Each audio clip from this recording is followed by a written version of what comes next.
Step to getting value for your money. 1. Set a budget. Determine how much money you want to spend and stick to it.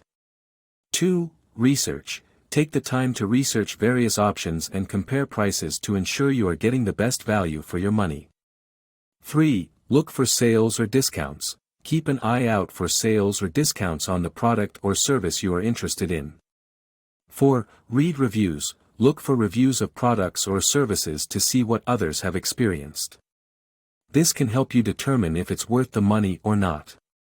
5. Consider the long-term value. When making a purchase, consider how it will benefit you in the long run. Sometimes paying a little more upfront can save you money in the long term.